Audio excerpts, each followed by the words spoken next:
C7 Mujeres.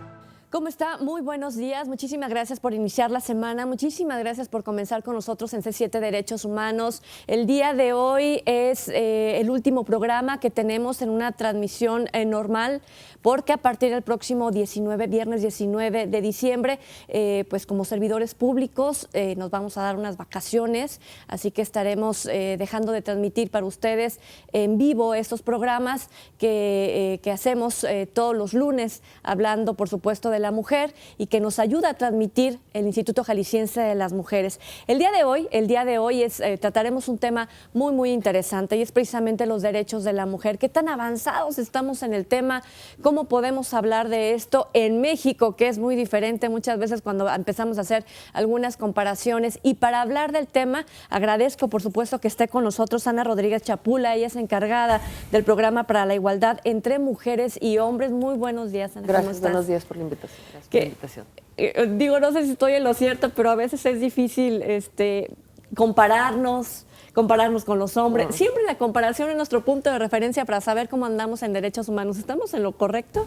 Efectivamente, a lo mejor siempre queremos partir de qué tantos están reconocidos los derechos de los hombres para ver qué tanto se nos garantizan los de nosotros, ¿no? Sí. Y a lo que debemos mejor enfocarnos es en respetar esas diferencias. Y cuando hablamos de otros países también, ¿no? Sí, efectivamente, también, por ejemplo, con los países de los sistemas religiosos como los musulmanes.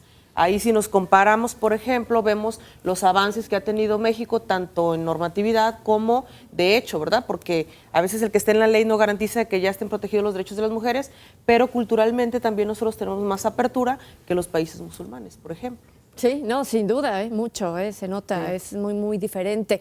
Pues de ese tema vamos a hablar en los siguientes minutos, pero ¿qué le parece si antes de comenzar de lleno con este tema con Ana, le presentamos la información más reciente de los derechos de la mujer?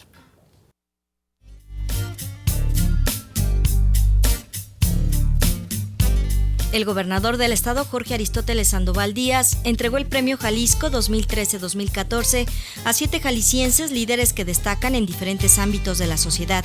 Los ganadores fueron humanístico José Rosario Ramírez Mercado, literario María Magdalena González Casillas, cultural Jesús Guerrero Santos, cívico Adalberto Ortega Solís, laboral Débora Delia Velázquez, científico Rodrigo Ramos Zúñiga y deportivo Saúl Joaquín Figueroa López.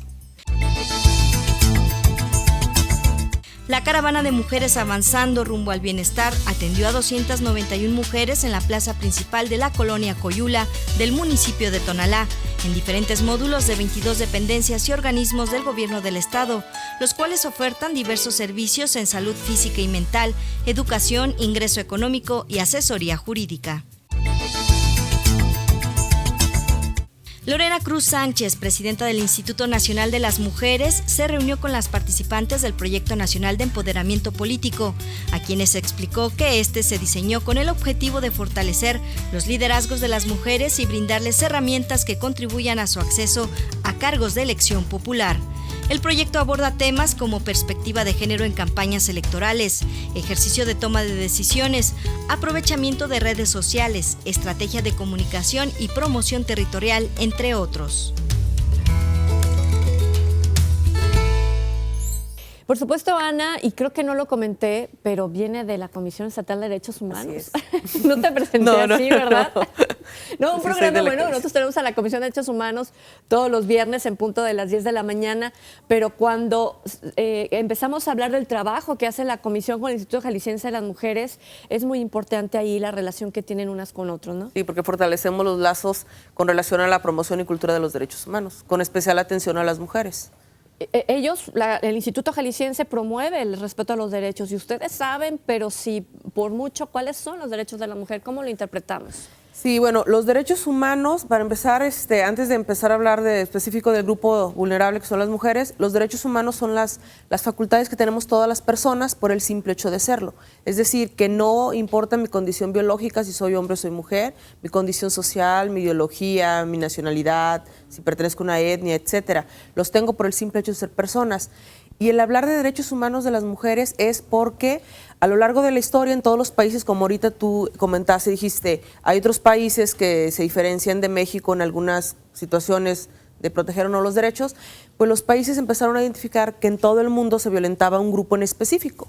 y un grupo que también en estadística pues hemos sido mayoría a lo largo de la historia, entonces no podía pasar desapercibido, ¿verdad? Entonces surge la necesidad de empezar a voltear a verlos con acciones, y entre esas acciones con proteger sus derechos a través de las normas, y por eso surgen los derechos de las mujeres, pero surgen en base a los 3 primeros tratados que varios países firmaron, entre ellos México, a la Declaración y a otros pactos internacionales, y de ahí dijeron, a ver, de estos 3 tratados centrales, vamos a ver qué rescatamos de las mujeres. Y se habla sobre derechos de las mujeres, como de estos que vamos a sacar de la niñez, de esto que vamos a sacar de los migrantes, de esto que sacamos de discapacidad. Entonces no es que la mujer tenga más derechos que los niños o que los adultos mayores, sino que todos surgen de la Declaración Universal de los Derechos Humanos. ¿Qué es de qué año? De 1948. Que ahora el 10 de diciembre fue el aniversario de la declaración. Y en el 81 México firma los otros 2 pactos. ¿Por qué? Porque la declaración no es obligatoria, es como un acto de buena fe. Yo, país miembro, lo firmo, pero hasta ahí, pero no me podían obligar.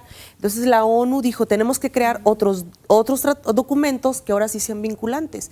Y se crean 2 instrumentos básicos que se llama Pacto de los Derechos Civiles y Políticos y el Pacto Internacional de los Derechos Económicos, Sociales y Culturales, que es como lo que viene en la declaración, pero esos ya son obligatorios. ¿Que es como el reglamento de la ley?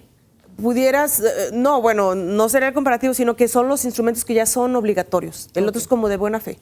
Y acá es, ya ahora sí, país miembro que lo firme, se va a obligar. Los musulmanes no lo han firmado, por eso no garantizan los derechos de las mujeres. Entonces México sí lo firma, y México lo firma en el 81. Entonces del 81 para acá, a nivel internacional, México tuvo que adecuar en su derecho interno todo lo que ha firmado a nivel internacional. De repente me pongo a pensar, o sea, los derechos de la mujer están en nuestra época, nuestros abuelos y nuestras madres, en verdad, en la práctica, en nuestra sociedad no tenían derechos visibles, prácticos, latentes, ¿no? Vamos a hablar de esto al regresar, por supuesto, de la pausa. Lo invitamos a que se quede con nosotros. Tenemos, por supuesto, nuestras redes sociales donde nos podemos comunicar, @C7Mujeres a través del Twitter, por supuesto, también @Trini Rodríguez L, y el teléfono 3030-5307, y ya volvemos.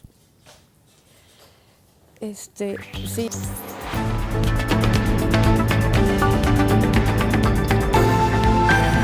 C7 Mujeres.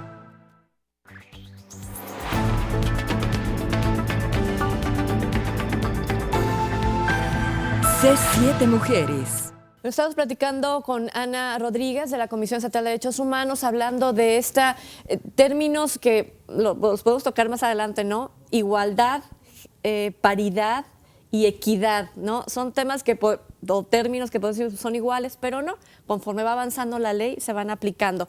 ¿Cómo vamos? Ya entendimos cuáles son los derechos, ¿no? ¿Cómo vamos en México acerca de derechos humanos, donde se puedan focalizar también a los derechos de la mujer, ¿no? Sí, bueno, en México ya vamos avanzados respecto al hecho de ya tener una normatividad, porque hay países que ni siquiera eso lo tienen, pero también no nada más es el hecho de que ya esté en una norma, sino que como miembros de la sociedad tenemos que fomentar esa cultura de respeto a las diferencias, de inclusión, de no discriminación.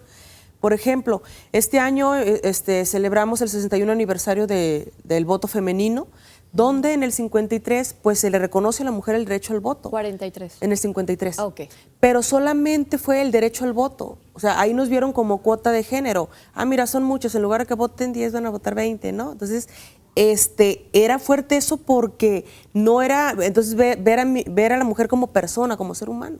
Entonces, la mujer... ¿No fue un logro femenino? No fue un logro, bueno, para mí no, porque, bueno, sí fue parcial en cuanto a que ya puedo decidir, pero no pueden decidir por ellas mismas. O sea, no, nada más va a ser un voto pasivo, no activo. O sea, que alguien me represente. O sea, la vida política sí fue un avance. Sí, exactamente. Y que alguien me represente desde el sector femenino, no. Voy a salir a votar, pero por un hombre. Y ahorita lo vemos, porque a veces decimos, ¿cómo una mujer se va a candidatear? No está preparada. Bueno, pues no nos dan esa apertura y vamos a seguir en casa, en la crianza, pues ¿cuándo vamos a empezar a tener esa praxis, ¿no? Esa práctica. Pero ¿qué pasa? Pues resulta que la mujer nada más vienes y votas y te regresas a la crianza. Y fue, por ejemplo, hasta el 31 de diciembre del 74, este año cumplimos 40 años, cuando se reconoce la igualdad entre mujer y varón en el artículo 4 constitucional. Pero fíjate cómo nuestros constituyentes de ese entonces también hablaban un lenguaje sexista y no incluyente.